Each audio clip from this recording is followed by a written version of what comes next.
Hi, everyone. How is everything coming together? I hope you're all doing well. On behalf of the Glaze, I'd like to give you all a big welcome. Thank you all for joining us. We are delighted to have you participate in this episode of Sharing Global Views. Here we meet, learn, and share thoughts with experts and leaders globally. So far, we have covered a lot of impressive knowledge, business innovations, perspectives and ideas that could improve our lives. And the show is part of Sharing Economic Initiative, which aims to share important matters that make the world a better place. So we usually meet up every other Wednesday in New York time, 7:30 a.m. Central Europe time, 13:30, and Hong Kong time, 19:30. And if you want to watch more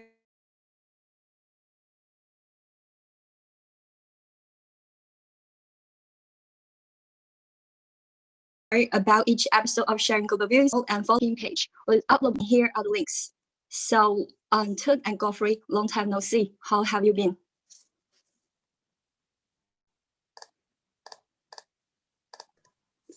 Very good morning, good afternoon, and evening. Everything is excellent from this side in Costa Rica. And we also have President Figueres today and Eleanor joining us. How are you guys doing? Great, thanks. Hi, everyone. Very well. Good morning. Good morning. Hello.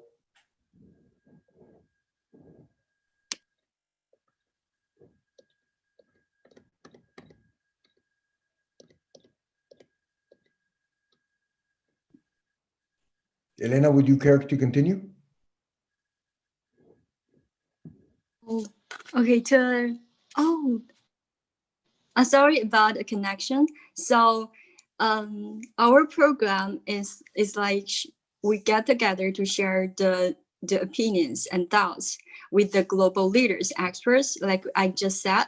So maybe I'll just give time to Ms. President to introduce our today's speaker. Ms. President? With pleasure. Thank you so much. So good morning, friends. Thank you so much. I hope you're having your first cup of coffee in the Americas, a first cup of coffee after lunch in Europe, and a first cup of tea or coffee in Asia. GLAZE is the Global Alliance for the Sharing Economy, and it is the sponsor of this Global Sharing Views series of conversations with global leaders from different walks of life around the world. Today, our main speaker, our guest speaker, is Eleanor Tucker. And Eleanor, thank you so much for being with us, who is actually an economist, a consultant.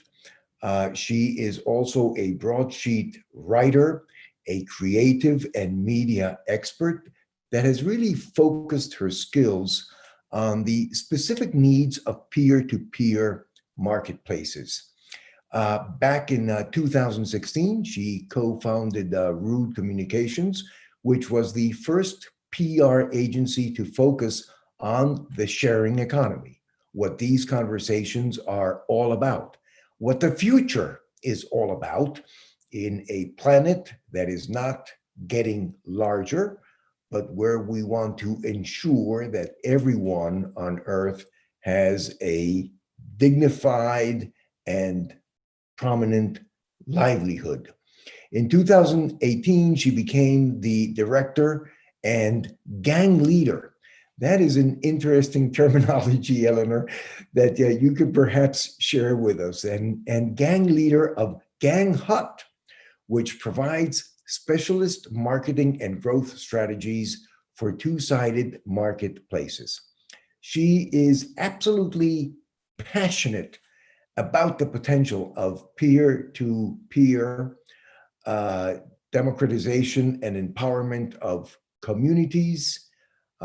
She is from Oxford and was educated at Edinburgh University, where she now lives. She is also the chair of the of the Sharing Economy Global Summit, the chair of the Sharing Economy Global Summit. That's almost a tongue twister, but Eleanor heads that up, and she speaks and writes about different sharing economy models.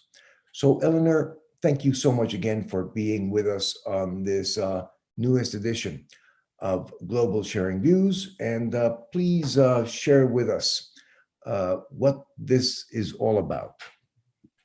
Thank you so much for that brilliant introduction. And yes, thank you for including Gang Leader, which was a bit of a play on the marketing agency being called Gang Hut. The idea that being that the sharing economy really is a kind of global community, and we wanted to bring everyone together under one roof. So that was where the name came from. So today I do want to talk to you about the sharing economy, obviously on a broader level. Sharing and the economy does mean exactly what you're talking about, bringing together learnings, bringing together resources, and sharing for the good of the planet and for the good of communities. More specifically, the sharing economy itself has a different meaning, and that's what I want to get into today. So, Yolanda, I don't know if you're ready. We can start with some slides that we've got just to talk to illustrate what I'm saying a little bit further. So really, I want to talk about the power and the potential of the sharing economy. And you might have come across the term. Most people have connected it maybe with the company Airbnb. So let's think about, what is the sharing economy exactly? So if we think about how we access goods and services generally, we would normally go to a company that provides those goods and services, and we would order them or pay for them directly, and we would use them, and that's the transaction over with. But when we think about it, it's not always been like that. And I think if we look around us to the people about us, then we realize that we can actually access the things that we need from other people and not just the big companies. So that's where the term a peer-to-peer transaction comes from. Instead of going to a company that provides something, we can actually access it because it exists already. Now, the sharing economy has evolved from this idea, but it didn't just appear one day. It's almost as though the stars were in line for this to happen. And these stars were really a need to do this. We all have too much stuff. There are too many things in the world. And we all know about the crisis that the planet is facing in terms of biodiversity, in terms of climate change. There is a need to change the way that we live and work. So that star was in line. Secondly, we now have the technology that allows us to connect with other people. So it was like the perfect timing for this to happen. And the third star that was in line was that we have the desire to do it. We don't anymore necessarily want to bow down and worship at the altar of big business and just give them our money. We actually want to work together as communities and empower individuals as well. So that's really where the sharing economy has come from. What does it actually look like, though? So the sharing economy is a tech platform, which could be an online platform or an app. Now, a platform is a type of website or app where you can log on and create a profile, really. So I always think of it as a stage which can have multiple players. So people can come on to that stage and access something that somebody else on that stage is offering them. So that's where the peer-to-peer transaction comes about. So for example, again, Airbnb is an example of a home sharing platform. So someone can list their home on their profile and someone else can go and stay in it. So we like to think that the sharing economy covers space in that way, stuff. So if you wanted to share something that you owned, so maybe that might be some gardening equipment in your shed or maybe a designer dress in your wardrobe, you could list that and somebody else could either rent it for a while, borrow it. It's a case of accessing other people's belongings instead of having to buy them. And the third part of the sharing economy is skills. Now this has a kind of name of its own. You might have heard of the gig economy, but essentially that's the sharing economy for skills or services. So you can list on a platform what you have to offer in terms of your skills or services, and somebody else can access it. So let's think about some of the benefits of doing this that really can help bring the sharing economy to life. The first benefit, I mean, there are plenty, but I've kind of pared it down here to three main benefits. The first benefit is sustainability. Now, if we think about all that stuff in the world, every time we want to access a new thing, that has to be manufactured. But if we are able to actually use someone else's for a short period of time, the new thing doesn't have to be accessed. So that negates the need for more manufacturing. So by actually sharing the things that we already have between us, we're able to cut down on wasteful manufacturing and producing more things. Yolanda, could you just progress the slide for me? Thank you. So that's my first point. So obviously that's only when we're talking about sharing things, but there's also sustainable tourism. So that would mean maybe using home sharing to stay in somebody else's house rather than actually using a big hotel. Hotels are actually contribute to quite a lot of carbon emissions due to things like their laundry, etc. You might want to stay in somebody else's home, which could contribute to a more sustainable type of tourism. And when we talk about the gig economy, it's about sustainable workforces. So enabling people to use their skills, work in a more flexible way. So there's a sustainable benefit for the sharing economy. Now, the second benefit is about community.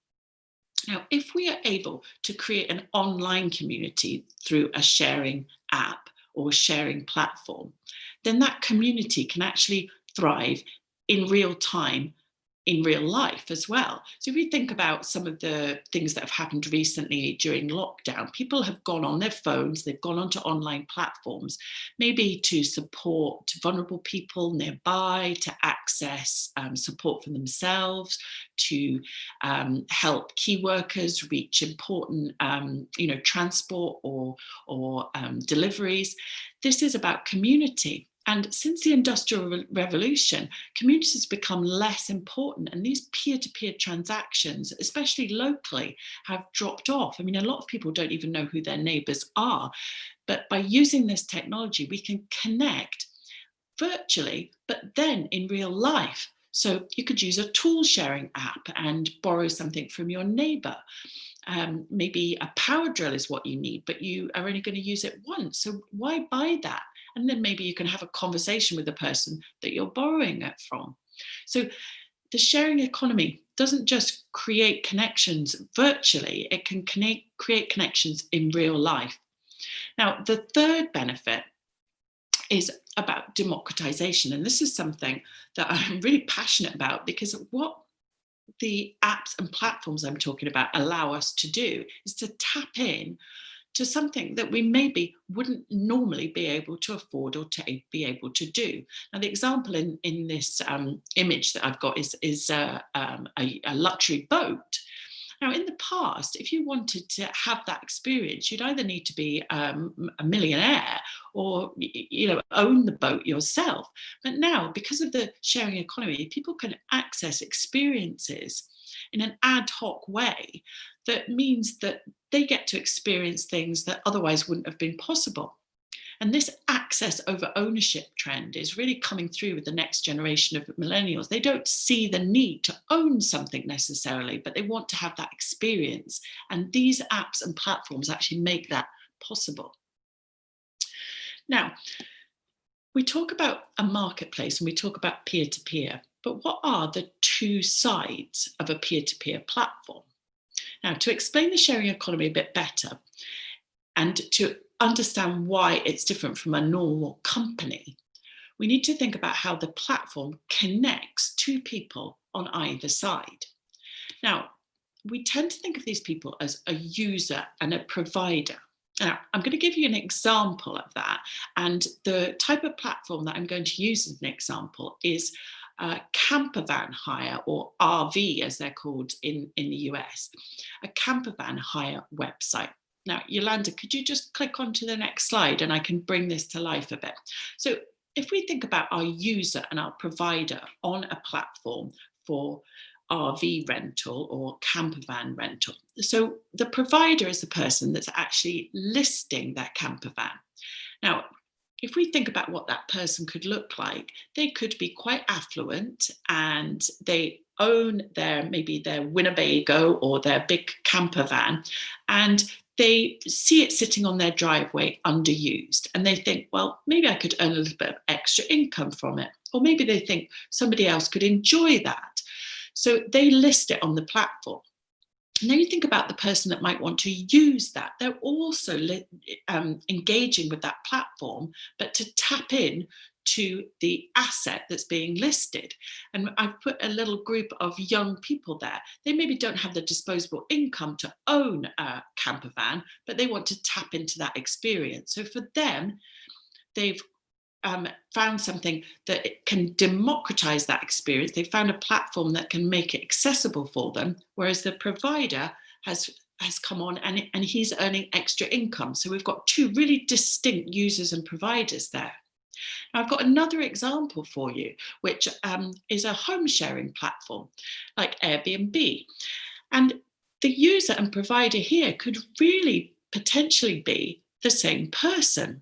When you think about it, this young lady works hard and travels a lot with her work, and she has an apartment in the city. So while she's away, she lists it on a home sharing platform like Airbnb and makes a little bit of extra money, and people that stay in the city can use her apartment and live like a local sort of home from home kind of way.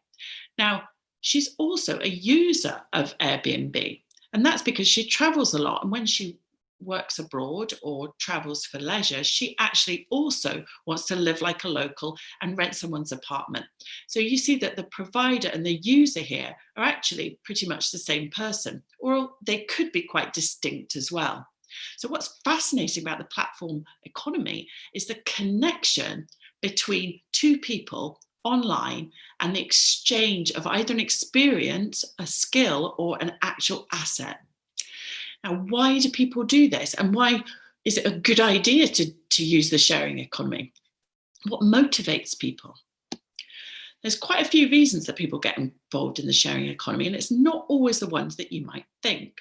Now, the first and the most popular reason to get involved in the sharing economy is not actually, as it happens, sustainability. We'll get on to that one in a second. The first motivation that I often find is that people, by getting involved in the sharing economy, will save or make money. Now, this is because they're making use of an asset that they already own, or by using the sharing economy, they can actually do something for less. So rather than buy a power drill, they can use one for 2 hours and save on the cost of buying one. And also the person who has the power drill makes money out of the transaction too. So there's a real economic benefit for both sides. Now, the second benefit is obviously sustainability. We're all worried about the planet. We're all worried about manufacturing, what this is producing in terms of emissions, about climate change. By tapping into the resources that we all have around us and using other people's and sharing our own, we can reduce that level of consumption. So that's a huge motivation for people. The third motivation is accessibility. Because of technology, tapping in to other people's skills and services has become so much easier. So then motivation is that it's simple. We're all used to tapping our phone, getting what we want, things being on demand, and the sharing economy delivers on that. Now, there's another motivation that I've added to the list here, And this is a surprising one, but I discovered it through a home sharing platform, a luxury home sharing platform in Switzerland. And the motivation for the hosts listing their homes on the platform was not actually any of these things that I've talked about, but what they wanted to do was to share their beautiful homes. They had beautiful decor, furniture, they had art, and they loved the idea of sharing that with other people and allowing people to access that. So I've thrown in another motivation there because it was a surprise one for me. And I think it was really interesting to see what drives people to get involved in the sharing economy. I think what this shows is that the sharing economy has so many benefits that it's really there for anyone who wants to get involved.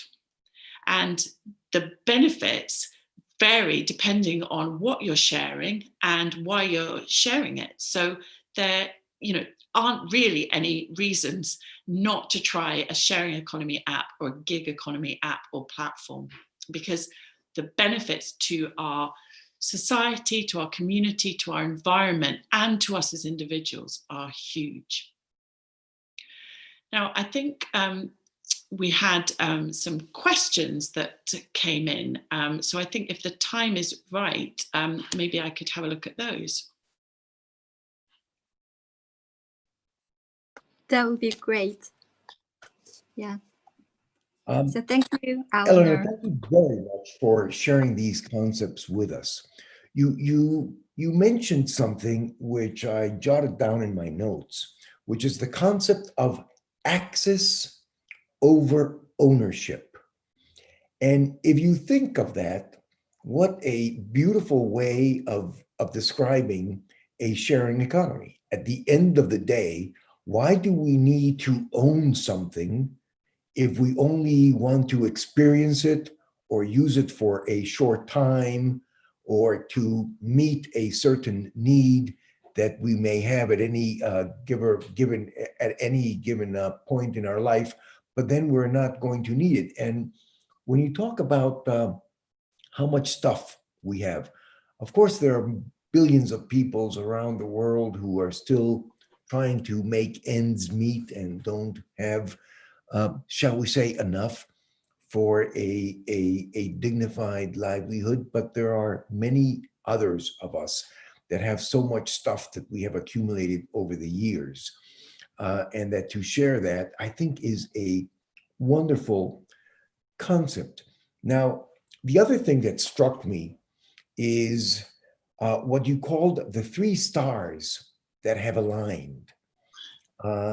Because ideas have a way of hanging around there until things happen where these ideas can really blossom and become mainstay in our lives. And the 3 stars are very much, I believe, after hearing your presentation, the things that have, the conditions of life that have come together to really give a sharing economy a great platform and a great impetus, a great momentum to move forward.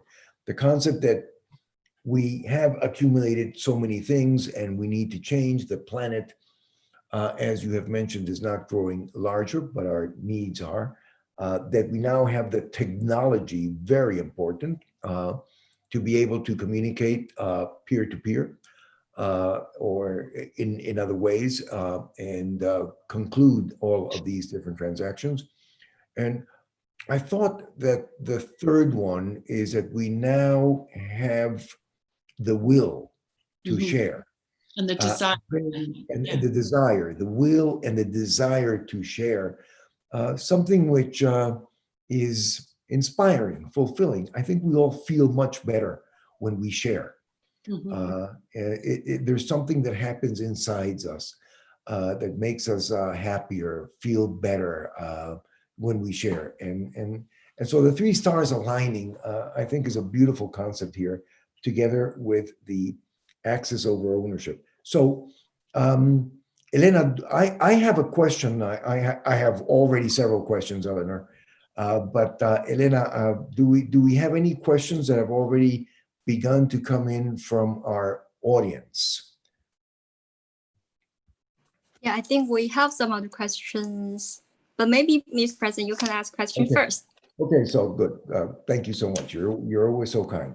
So, Eleanor, you gave several examples of the sharing economy. You talked about real physical things, but you also talked about sharing services, assets and skills, you called them.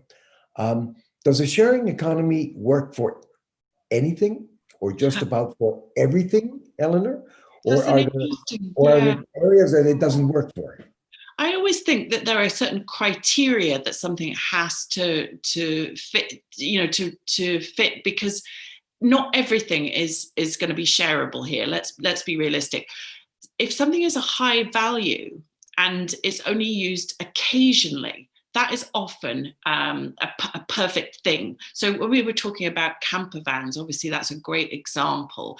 And we talk about something like, equipment that we have, maybe electronic equipment or gardening equipment. These things are perfect for the sharing economy, because the thing is that they lie idle, but they're actually expensive to produce. They take a lot of production, a lot of carbon probably used in their production, and they're expensive, but they often just lie idle. So when we think about something that would work for sharing, I often think that has to be big enough to warrant you not buying it, and also something that often costs a lot of money. But that's not to say that things like everyday items like food, for example. There's a great food sharing app based in the UK called Olio, and the idea there is that supermarkets who have leftover food, or people that have food from maybe their shopping, that something that came and they didn't want it or was the wrong order, that you can list this food, because obviously food waste is a huge issue. So there are certain criteria, but I think there are always exceptions to the rule as well. And I'm always interested in hearing of things that we can share that you maybe thought wasn't possible. But certain things I think don't work at all. I did hear about a makeup sharing app, and I thought, no, because that's something you might use every day, and also it's quite unhygienic to share as well. So yeah, I would say not everything, but I'm optimistic. Thank you. Now, you talked about the gig economy, and I'm sorry, Elena, I'll just ask one more and then I'll turn it back to you. But you talked about the gig economy. Could you talk a little bit more about the gig economy, please? So is it growing?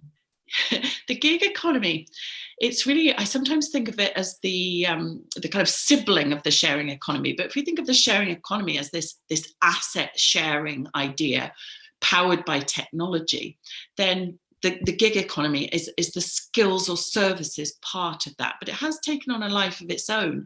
And actually, it does have a bad reputation in some ways, because when people hear of gig economy, they often think of certain famous ride-hailing apps, and then the association there is often, maybe workers' rights not being great, and 0 hours contracts, platforms maybe not stepping up and looking after their platform workers, because these are new business models, and sometimes it's not entirely clear who is responsible here. Because if you are sharing your skills on a platform, are you an independent worker, or is the platform your employer?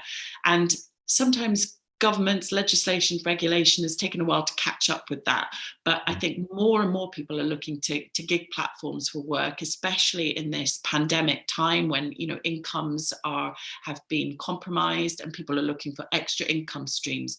So the gig economy, I mean, you can have big sites where you can share all sorts of skills, or you can have really niche sites where maybe only lawyers list their skills. And I can see it growing in lots of industries at the moment. Thank you. Back to you. So before Helena takes over with some questions, I have one of myself, and I'll take this opportunity. Well, I think we can't ignore the global situation right now with the pandemic. So I was wondering if you have any feedback on how that is actually affecting be it the gig economy or the sharing economy in general? Well, Thank you. it's really interesting times. Thanks for that question. So I think that there were certain news headlines early on in the pandemic that were excited to say how, the sharing economy is dead now, the pandemic has killed it. I don't think that's the case at all, because we've got to remember that the sharing economy is an industry, it's a business model. And obviously within the pandemic, certain industries have really suffered. I mean, the travel industry, of course, has been the main one. So sharing platforms within the travel industry have suffered. Airbnb, for example, had to make a whole bunch of redundancies, and people really had to adapt to survive. More people were staycationing, staying in their own countries, so international travel wasn't so important, and so a lot of travel sharing platforms did suffer. But let's look at the sharing economy model as a whole. What people have done in the last 6 months is adopt technology at pace. We've seen it all. We're doing it right now. We're on a Zoom. So lots of people who weren't doing this at all 6 months ago are now living their lives virtually.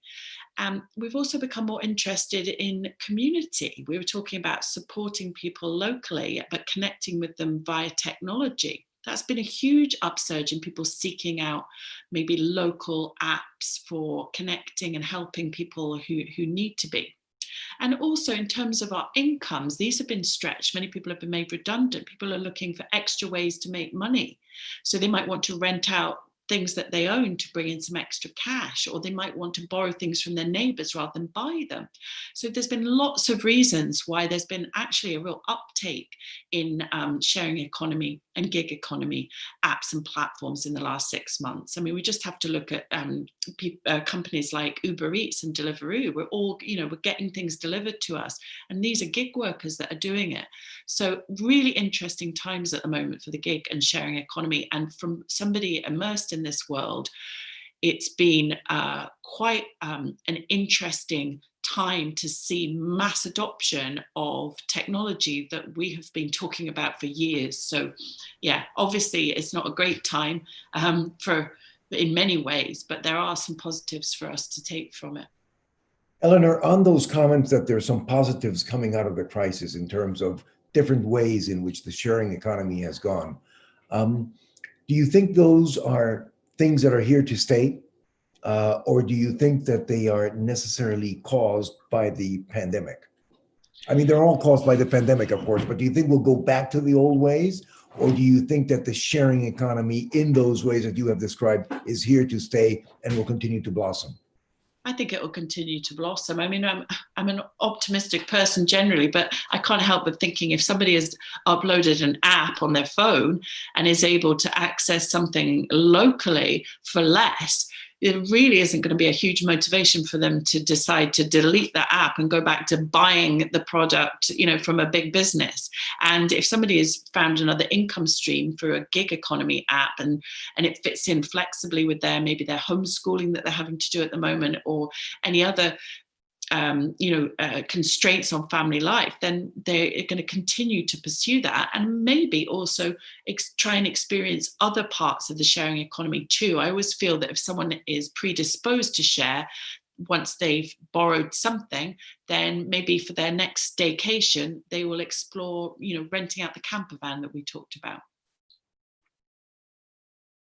And Eleanor, what about those companies that were already thriving on the shared economy? You mentioned Airbnb. With travel down, what's your feeling there? How are they evolving? Are they changing? Are they being able to adapt to the new conditions? Yeah, I mean, I think the travel industry is a really interesting one, and actually, I think there's lots of reasons for the home sharing model to be optimistic. Airbnb is a difficult example, and I know I've used it a few times today. They've just announced their impending IPO. They're obviously a big business. They have moved into areas of the sharing economy that really aren't pure sharing economy. But when we think about some of the small home sharing platforms, what people are finding is that they're able to borrow somebody's home and therefore continue to isolate as a family. So this is preferable to them than maybe going to a big hotel where they're going to be interacting with lots of other people. And also, if you want to holiday for less in your own country because international travel isn't possible, then house sitting, dog sitting, pet sitting, living in somebody else's home, or even home swapping, is a much preferable option. So I think home sharing platforms are better placed to evolve to the new normal, where I don't think international travel will be as popular as it was in the past. Yeah, thank you. Can you hear me? Yes, Eleanor? perfectly so. Actually, we've got this question. So what we talk a lot always about the good things about sharing economy. So people will feel more willing to engage with that. But there's audience always thinking, are there any downside that you've been observed that could potentially be harmful for this, or people need to be aware when they share? That's a good question, and I certainly don't like to give the impression that there aren't any at all, because although I'm an optimistic person, we can't gloss over issues, and I think one of the big issues with the sharing economy is trust, and trust is supported by good insurance. That's the reality of it. So one of the downsides of the sharing economy is that you are lending or sharing your things with someone else, and obviously they could get damaged, or that person could maybe decide not to give them back. So that's a big issue. So I think it's always important for platforms to make sure that they protect the people that are engaging on them, so that these problems are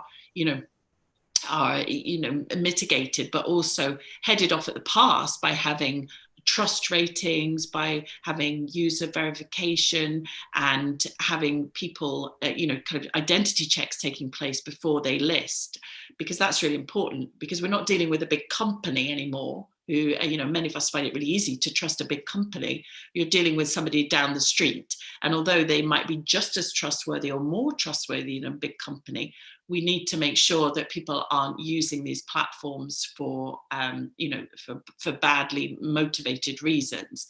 And then that applies to the gig economy as well, because obviously, if somebody comes to your house and does a home improvement for you and doesn't do it properly, you need to make sure that you're protected by the platform you've used, so that you don't have to pay to get it done again. So I would say always tread carefully when using sharing and gig economy platforms, and make sure that that insurance and protection and identity checking is in place, as it will be on most of the platforms. But some of the newer startups need to make sure that these are all in place for users. Eleanor, on that point that you have just made in terms of making sure that you get your money's worth when using these sharing platforms, do you see an opportunity here for a business model that would be independent third-party verification? Indeed, Because yeah. if you can bring that component of independent verification, you kind of de-risk, you strip the risk out of the use of the platform, and therefore I think that people would feel much more comfortable in being able to use it. So is there like an opportunity here, a business model for an insurance policy or evaluation? How do you see that? Yeah, so there is a huge community growing of insurers who now specialize in the sharing and gig economy, and indeed identity check companies who have their specialism is online verification. And it's amazing, actually, because I talk to quite a lot of these companies, because it's so important for platforms to implement these strategies as they grow and scale. And through the work I do with Marketplace Risk, which is exactly that, an organization which helps connect startup founders with insurers and fraud prevention, identity check companies. And they specialize in this peer-to-peer model. So they know exactly what kind of things the fraudsters are actually doing on these platforms. And the technology is unbelievable. And the technology that the fraudsters use is unbelievable as well. So there's some really interesting stuff going on there. People are actually creating 3D faces using a printer, like a 3D printer, so that they can do face recognition on an app with a fake face. Yeah, I mean, I'm not giving anyone tips here, but apparently that's possible. Thank you. Thank you. Elena, any questions? Thank you, Eleanor. Yeah, thank you, Eleanor, bringing us a broader perspective of the sharing economy. She touched upon the possibility of it and getting more people involved in this process. So actually here, there's two more questions. One is, what role will gig work play in economic recovery? So that's the first question. And the second one is, what does it mean for entrepreneurship and business incubation? Thank you. These are great questions. So I think the gig economy, and we've touched on this, will play a huge role in economic recovery. Companies themselves, so we're not talking about necessarily the gig workers, aren't necessarily going to be able to support full-time employers as they recover out of the pandemic. So to be able to access ad hoc project work from individuals is really going to help them to recover out of this really difficult year that we've all had. And from the point of view of actual workers, to be able to tap into several income streams is really going to help, because obviously, you know, the government is struggling in most countries to support businesses, but also to help employees and pay their furlough, or, you know, pay them benefits when they're not able to get work. So if gig platforms can help people to access several different income streams, maybe help people to skill up and do something that they weren't able to before, help them to do work which is flexible around maybe another partner working, then that is good for the economy. And from an employer perspective as well, I think that you know, it's really going to be able to help to bring in non-salaried workers to help that recovery phase. Helena, what was the second question? The second one is, what does it mean for entrepreneurship and business incubation as relating to shared economy? Okay, so in terms of entrepreneurship, well, I certainly deal with a lot of entrepreneurs, and having access to the platform model to help them to realize their idea is fantastic. And in the last few years, what's happened here is that they don't actually have to now get a platform built for them. And you can actually access what they call no-code marketplaces, what are kind of like off-the-shelf marketplaces, so that you can actually just buy that, almost like a Wix website, or, you know, one of the ones that we'd be familiar with just for setting up a small website. You can now do this for marketplaces, and entrepreneurs can realize their peer-to-peer model really quickly and create that online and get that going. And then in terms of like business incubation, lots more of these incubators have set up which focus very specifically on the sharing and gig economy. And this is attracting a lot of attention from investors who have seen now big sharing platforms come through, grow, scale, and actually now reach that big IPO stage, become what they call a unicorn, which is a company that's worth, you know, more than $1 billion. So it's almost validated that platform model. So from the point of view of investors looking for models to, to actually incubate and to nurture and help them to grow, this is now a really viable proposition, and it's much more easy to get into now as well. You know, it's interesting that you mentioned unicorn companies, Eleanor, because certainly if you look at those companies that are achieving that status of success, a great proportion of them are linked to the establishment of these platforms that you are talking about that really allows them to expand their business beyond borders in a very impactful and dramatic way. And we look at that in Glaze as well. Glaze is all about doing business beyond borders and having market forces help us make this world a better place, fulfilling needs of peoples and desires of peoples, but at the same time doing it in such a way that we conserve the planet, the resources, we're not wasteful, which are some of the stars that you mentioned at the beginning that have aligned. But interesting that you would bring up unicorn companies, because a lot of them are really based around this concept of the use of platforms, the sharing economy, and going beyond borders. Yeah, it certainly allows companies to reach other territories very quickly, which is why a lot of the time that we see these companies making these huge amounts of money and actually earning that unicorn status, they've done that with a platform model because they can almost just switch it on in different countries. You don't have to, actually go there. It's almost like, you can become global just because the internet is. Yeah, and of course, without having to, what I would say, own the assets. They don't have to build up their asset base the way companies had to do, only a few decades ago. Perhaps some still do, but having to build up the assets, the infrastructure, all of the paraphernalia that goes along with becoming a global business. So, that's what's so exciting about the concepts of the sharing economy. It allows us to use our intellect, our entrepreneurship, and just go big with it using these platforms. And the platforms themselves really are what they're doing. Yes, it's their technology and it's their idea, but essentially what they're doing is matchmaking, because the actual business transaction is between the two sides of the platform. They are the instigator and it's on their platform, but it's completely different from an actual exchange that might be considered to be a traditional business exchange. Yeah.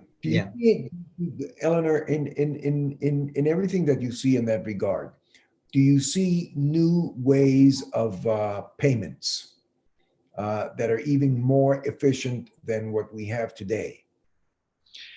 Yeah, payments are obviously or for example, has digital currency. Do you see the evolvement of digital currency linked to these platforms? Because digital currency would have, of course, a lower transactional cost. It may have some downsides, but are you seeing a lot of that in the market? Yeah, I'm seeing more and more sharing platforms being set up on the blockchain and actually using cryptocurrency, and they're starting to come through. There's a very interesting platform called Sharing, it's Sharing, which I think is Australian in origin, and that's coming through with that's on the blockchain, and I think it aggregates several other sort of sharing economy travel type companies. So I think what platforms are realizing is that to be truly global, payments in multiple currencies almost feels like, really quite old fashioned now. And, it's fair enough to have your Stripe or your PayPal or whatever you've got embedded. But the reality is we're dealing in lots of different currencies. And if we talk exactly about business without borders here, platforms are such a good example of something that is helping to make that happen. But actually having different currencies almost, it almost contradicts the ethos of it. So I can see crypto coming through definitely to support this platform model in the future. I'm not sure that we're 100% ready for it yet, but it's definitely, I'm certainly seeing it on the sidelines for sure. Yeah, central banks may not be also ready for it, of course, because this kind of is a parallel route to traditional country currency. But I think you've touched on two things here. I mean, you've touched on a lot of things about the sharing economy that are very exciting, but two things that I would like to highlight is one, the emergence of insurance company models, let me call it that way, that strip the risk out of the transaction in terms of the quality of the products or the integrity of the people that are sharing on these platforms. And the other one is this issue of payment, which, as you say, becomes a challenge, but where you're seeing the emergence of cryptocurrencies and other possibilities. Those two things, I think, are going to really push the sharing economy model forward with a lot more impetus than we have seen in the past. Elena T, let me turn it over to you. I'm sorry that I've kind of monopolized this conversation, but I'm fascinated about what Eleanor is sharing with us. Yeah, it is really interesting. And just quickly to add to that, I think what's really exciting here is that these are new models. The term sharing economy was only coined just over a decade ago. These models have come in and they are changing the way we live and work. And actually, a lot of the infrastructure around that is slowly catching up. I'm talking about things like, government regulation, insurance companies, payments, all these things are racing to catch up with the platform model. And I've got a good analogy for that. I was researching Detroit, apparently, was one of the first cities in the US to have a lot of motor cars. And one summer, there was a ridiculous amount of road traffic accidents because they had no markings on the road, they had no traffic lights, they had no traffic police. It was mayhem. And they were one of the first cities to bring in all this regulation around it. And I think in some ways platforms can be blamed, but actually I think it's just a case of us catching up and making sure that, there are guardrails around what's happening. And I thought that was a really good analogy for it. And actually it became, Detroit became, set standards when it came to traffic management. And it just shows that the cars weren't the problem. It was that people weren't ready for change at that pace. Yeah. Thank you so much for sharing a lot of this concepts. You see, we actually been working with a lot of sharing economy projects. There's some that we have helped them to present in the previous sharing global views, and we know there's going to be more coming. We're presently going to introduce the topic we're going to have next, which is another sharing economy project. But just to us, we really start to feel like start from the Airbnb and Uber. This more emerging one start and start to having the idea for every people. And then it start to have a lot of them coming together. They almost come into a sandwich layers. They helping and support each other. So they actually demanding the service of the sharing economy from the other platforms. Sometimes you even start to see, even for sharing cars and sharing vehicles, people have vertical layers. You sharing bicycles and then you share vehicles and then you share buses. You can design new route for buses. So it becomes this kind of horizontal and vertical layers become sharing economy. And that's where you start to really demand a lot of people's, like you said, the trust, but also a support from the government to build new regulations to help them to grow very healthy. So that's very interesting, and we're looking forward to see a lot more. And the most and least we can do here is to invite people like you to actually start to educate people. That's become a very normal things that people talk about and experience and try on. Thank you so much for the sharing today. I think as normal that before we finish your session, we really want you to think one big message that you want the audience to take away today. But just before you release that out loud to us, we want to have a President Figueres to introduce a little bit about the next topic we're going to have in about 2 weeks' time. So, President. Gladly, T. But Eleanor, I cannot resist but asking you one last question, Ben. Perhaps you can answer it when you come with your concluding remarks here. So, in terms of regulations and bringing some order to the marketplace, which was very much in the direction of what you mentioned with the city of Detroit, perhaps you could share with us in your closing remarks if you have seen some countries that are leading, that are way ahead of the pack in terms of others, that one could look to as a good example of the beginning of regulatory frameworks that actually bring a lot more strength to the concept of the evolving sharing economy.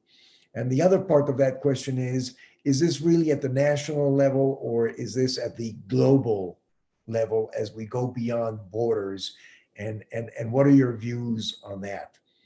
So I look forward to your closing remarks with the inclusion. I'm sorry, Eleanor, but your conversation has been fascinating. I think we could go on here with a lot more questions. And I hope that we can bring you back for a second edition on our sharing global views. So 2 weeks from now, as Elena mentioned at the outset, we will have another edition of Sharing Global Views. And at that point in time, we will have with us Michael Lutz, who is the principal, the founder, the owner of Trial House. Now, Trial House has gone around for the last 20 years, being able to compile all of the information from more than 15 United Nations related agencies that have been trying to solve the problem of the lack of affordable housing for low-income people around the world. In that exploration and recompilation of information, he has found amazing facts that he has now compiled and put together so that sharing that would allow any country to find about 80% of common solutions to these problems that have been identified elsewhere, and then only have to adapt them, adjust them to the national environment. It complies with 12 of the 17 Sustainable Development Goals of the United Nations, the work that he has done. And Eleanor talked eloquently here today about sustainability. So we're looking forward to hearing from Michael Lutz, and we want to invite you all to be with us again at the same time, 2 Wednesdays from today. Eleanor, back to you for closing remarks before we say goodbye. Okay, so first of all, I'm going to answer your question about regulation. I think it's really interesting. I would say that regulation is definitely happening on a national and regional level at the moment. The type of regulation we often are talking about here is around home sharing and around the Airbnb model. So I'll just give you an example of somewhere that's really kind of ahead in that is the US, because obviously Silicon Valley was, the birthplace of this model anyway. I mean, the sharing economy, this is maybe for another session, but the sharing economy has grown up in lots of spaces around the world. But obviously Silicon Valley have pushed that through into big business.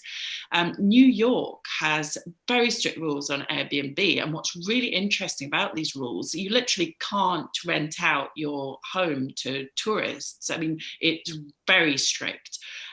The only way that you can list your property on Airbnb is if you have a room in your house that you are listing.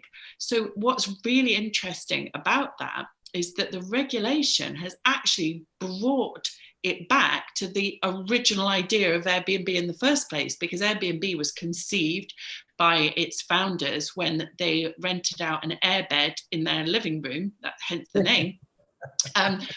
In San Francisco, when there was a conference on and they knew that the hotels were all booked up. So it was a money-making scheme. Let's make some money, rent out a blow-up mattress on our living room floor and make some money. So that's how it came about. So the regulations in New York that actually make it illegal for you to rent out your property on Airbnb if you're not there, but they do allow you to do it if you are there. So it's interesting how that actually brings it back to a more pure sharing economy model.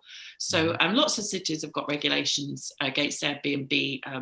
Barcelona, Paris, Amsterdam are good examples of that, usually limiting the amount of days you can rent out your property on the platform, or meaning you have to register or have a license to do it. But New York are particularly strict. So just to conclude, and I've just got enough time, I just wanted to leave you with this thought. The sharing economy seems new. And the reason it seems new is because it's powered by technology, but it's actually age old. We have always shared the things we have. We've just kind of forgotten how to do it. But we talked about the stars being in line. And I think that the idea that the power and the passion of the sharing economy is about old ways that have been now revived by new ways. And that is what is so exciting about it. Nobody is telling you to do something completely different. We're just saying that now is the time to use all this amazing technology that we have to go back to do things in a better way, but because we used to do it before and it worked then, we've just kind of lost our way a bit. So hopefully that's a good positive end note for you. And I look forward to coming on and talking about this again another time too. Fantastic and inspiring words, Eleanor. Thank you so much for being with us today and for sharing generously your thoughts, your ideas, and your knowledge about the sharing economy. T and Elena, back to you. Well, thank you again, Eleanor. We really had a very good time with this. And it was a very sharp presentation. Really love your presentation with so many pictures and very touching. And there were so many questions that you answered. We learned a lot today. We really can't be really looking forward to talk to you another time. We also have our LinkedIn and our YouTube. So we will have that YouTube ready at the end of the session. And then for everyone who want to hear this a little bit more, you can go back to our YouTube link and to view this again. So thank you so much, Helena. Yeah, I think that's about it. And thank you all for joining us. Have a good day or have a good evening. Bye. Thank Bye-bye. you. Bye.